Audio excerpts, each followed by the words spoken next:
Assalamualaikum warahmatullahi wabarakatuh. Halo semua, perkenalkan nama saya Suci Nur Amanina dengan NIM 2304221 dari Prodi Ilmu Administrasi Negara Fakultas Ilmu Sosial Universitas Negeri Padang. Baiklah, pada kesempatan kali ini saya akan mendiskusikan tentang tugas ekonomi publik.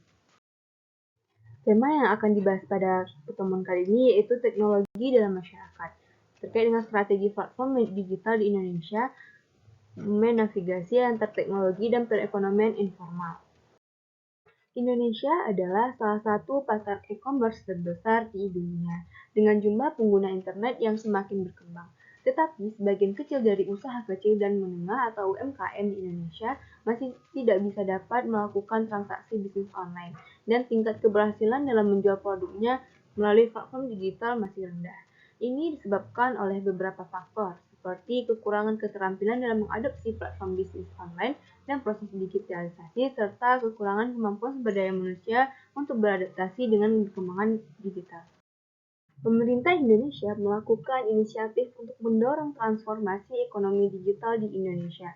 Buku Putih Strategi Nasional Pengembangan Ekonomi Digital Indonesia 2030 mengidentifikasi 3 fase pengembangan ekonomi digital hingga tahun 2045, yaitu fase pertama yaitu prepare, selanjutnya transform, dan lead.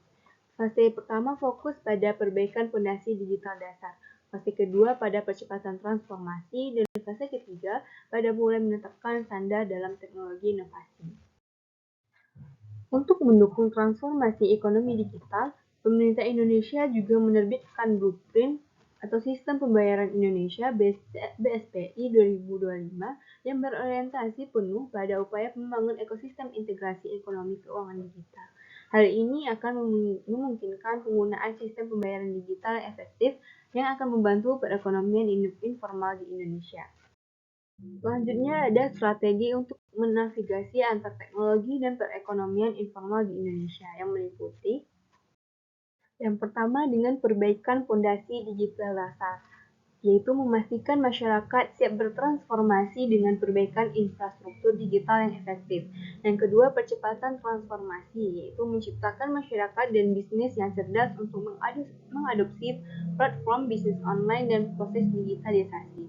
Yang ketiga, mulai menetapkan standar dalam teknologi inovasi dengan membangun ekosistem integrasi ekonomi keuangan digital yang efektif.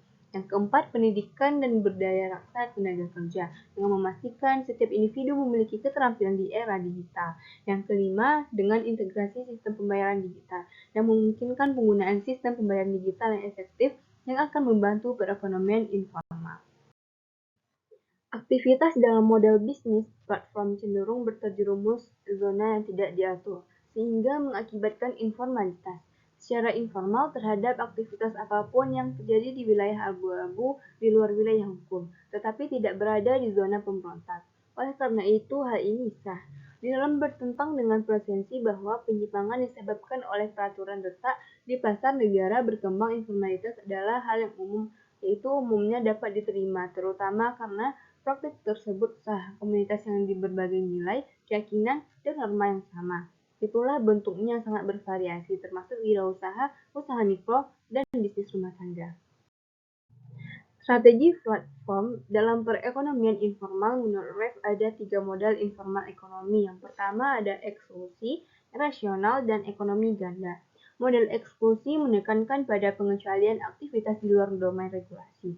Individu yang terlibat di dalamnya membutuhkan lebih banyak saluran untuk mengakses sumber daya yang tersedia. Yang kedua, model rasional membahas perusahaan yang mendapatkan keuntungan dari bisnis formalisasi. Dalam pandangan ini, praktik-praktik yang belum terdaftar secara hukum adalah dianggap melanggar hukum dan cenderung melakukan penggelapan pajak. Yang ketiga ada ekonomi ganda, adalah dua perspektif terakhir yang mendefinisikan layanan formal dan informal dengan cara yang berbeda dari pasar. Di Indonesia, jumlah platform perusahaan-perusahaan yang digerakkan oleh teknologi yang disebut sebagai startup yang digerakkan oleh digital telah meningkat pesat 10 tahun terakhir. Masyarakat industri kreatif digital Indonesia melaporkan pertumbuhan eksponensial kurang dari 100 startup pada tahun 2010 menjadi hampir 1.000 perusahaan pada tahun 2018. Hal ini sebagian disebabkan oleh kebijakan pemerintah Indonesia Inisiatif melakukan melalui Kementerian Komunikasi dan Informatika untuk meluncurkan gerakan nasional 1000 startup. pada tahun 2016. Menariknya, dari total perusahaan yang terdaftar di perdagangan, mencakup lebih dari 35% bisnis yang baru didirikan beroperasi di sektor informatika. Nah, kesimpulannya yaitu strategi yang diterapkan oleh platform-driven perusahaan ketika mengeksplorasi perekonomian informal sebagai domain yang tidak diatur dalam konteks pasar Indonesia. Ada 4 klasifikasi interaksi, standarisasi pelayanan, reorganisasi komunitas yang ada, dan kreasi beramah karyawan dan kolaborasi berbasis alat. Interaksi belum tentu eksklusif, malah saling terkait, tergantung masing-masing tahap perkembangan yang unik. Ini berkontribusi pada literatur di platform strategi dan informalitas dengan menghadirkan tantangan tambahan dan kemungkinan solusi bagi perusahaan untuk mencapai kesuksesan. Baiklah, sekian dulu materi pada hari ini. Assalamualaikum warahmatullahi wabarakatuh.